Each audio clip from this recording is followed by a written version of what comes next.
जरा सोचिए, एक ऐसा एआई असिस्टेंट जो सिर्फ जानकारी ना दे बल्कि आपके लिए असल दुनिया के काम भी कर दे, जैसे छुट्टियों की पूरी प्लानिंग या कोई मुश्किल रिसर्च या शायद आपकी पसंद की चीजें ऑनलाइन ढूंढना। आज हम ओपन एआई के नए चैट जीपीटी एजेंट पर गहराई से बात करेंगे। हाँ बिल्कुल।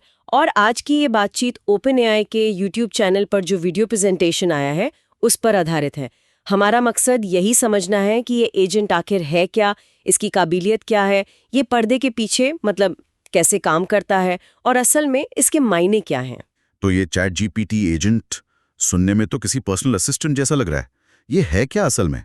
क्या ये पहले के एआई से कुछ अलग है? हाँ, ये एक तरह से मतलब एक एकीकृत एआई एजेंट है। आप इसे यूं समझ लीजिए कि ओपन एआई के जो पिछले अलग-अलग टूल्स थे, जैसे डीप रिसर्च जो टेक्स्ट समझता था और ऑपरेटर जो वेब इंटरफेस चलाता था, उनकी ताकतों को इसमें मिला दिया गया है। और ये ना अपने एक वर्चुअल कंप्यूटर का इस्तेमाल करके काफी जटिल काम कर सकता है। Virtual computer? अच्छा, तो मतलब ये सिर्फ जानकारी प्रोसेस नहीं करता, बल्कि सचमुच में एक कंप्यूटर इस्तेमाल कर सकता है।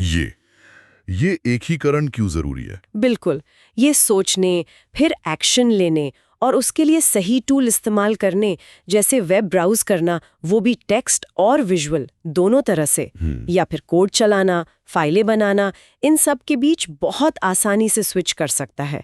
इसका महत्व यही है कि एआई अब सिर्फ वेब को पढ़ नहीं रहा, बल्कि उसके साथ इंटरैक्ट कर रहा है, ठीक वैसे जैसे हम इंसान करते हैं।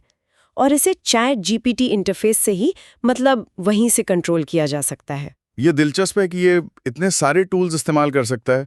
कौन कौन से मुख्य टूल्स हैं इसके पास? देखिए, इसके वर्चुअल कंप्यूटर में कई टूल्स इंस्टॉल्ड हैं। एक तो है टेक्स्ट ब्राउज़र जो वेब पेज तेज़ी से पढ़ लेता है खोजने के लिए। दूसरा है विजुअल मतलब जीयूआई ब्राउज़र, ये वेबसाइट पर बटन क्लिक करने, फॉर्म भरने जैसे काम करता है। और तीसरा है टर्मिनल, ये काफ़ी पावरफुल है, कोड चला सकता है, फाइलें बना सकता है जैसे स्लाइड्स या स्प्रेडशीट, उन्हें एनालाइज कर सकता है और एपीआईज को कॉल कर सकता है। एपीआईज मतलब जैसे? एप्लीकेशन प्रोग्रामिंग इंटरफेस, जो सॉफ्टवेयर को आपस में बात करने देते हैं, जैसे गूगल ड्राइव या कैलेंडर। हाँ, बिल्कुल वही। अगर उपयोगकर्ता अनुमति दे तो ये प्राइवेट एपीआईज जैसे गूगल ड्राइव से भी कनेक्ट हो सकता है। और हाँ, स्लाइड्स वगैरह में तस्वीरें डालने के लिए एक इमेज जेन एपीआई भी है। इन सभी टूल्स को एक साथ इस्तेमाल करने की जो क्षमता है ना, वही इसे शक्तिशाली बनाती है। मॉडल को बाकायदा रीइंफोर्समेंट लर्निंग से ट्रेनिंग दी गई है ताकि वो काम के हिसाब से सबसे सही टूल चुन सके और उसे ठीक से इस्तेमाल कर सके। सुनने में तो ये काफी काबिलियत वाला लगता है। क्या इसके कुछ ठोस उदाहरण है कि ये असल में कैसे काम कर सकता है? हाँ, प्रेजेंटेशन में कई अच्छे डेमो थे।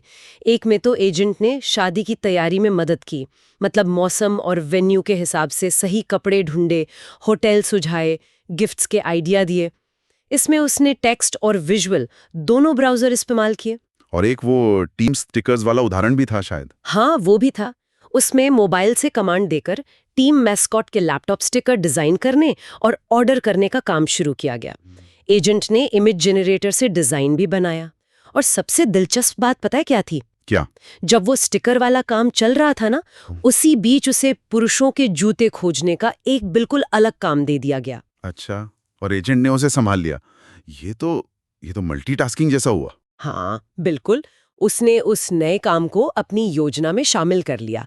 ये दिखाता है कि ये कितना इंटरैक्टिव है, मतलब सहयोगी है। उपयोगकर्ता बीच में निर्देश बदल सकते हैं और एजेंट जरूरत पड़ने पर सवाल पूछ सकता है या पुष्टि भी मांग सकता है।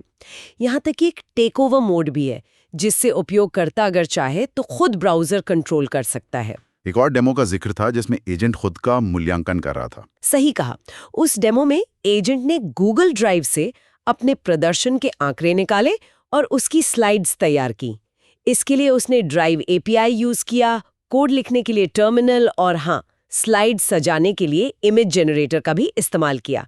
एक और मजेदार उदाहरण था वो 30 एमएलबी स्टेडियमों की यात्रा की योजना बनाने वाला। हाँ, वो भी सुना। उसमें सबसे छोटा रास्ता और खास इवेंट्स जैसे वो हेलो किटी नाइट्स थी, उनका भी ध्यान रखा गया और नतीजा स्प्रेडशीट और मैप में दिया। ये सब क्षमताएं प्रभावशाली तो हैं, लेकिन क्या इन्हें किसी पैमाने पर मापा गया है? मतलब बेंचमार्क स्कोर सुनने में अच्छे लगते हैं, पर क्या ये वाकई दिखाता है कि असल दुनिया के पेचीदा कामों में ये कितना भरोसेमंद होगा? ये अच्छा सवाल है। देखिए, बेंचमार्क हमें तुलना करने का एक आधार देते हैं। जैसे ह्यूमैनिटीज लास्ट एग्जाम जैसा एक प्रॉब्लम सॉल्विंग टेस्ट है, उसमें टूल के साथ इसका प्रदर्शन दुगना, मतलब 42% हो गया।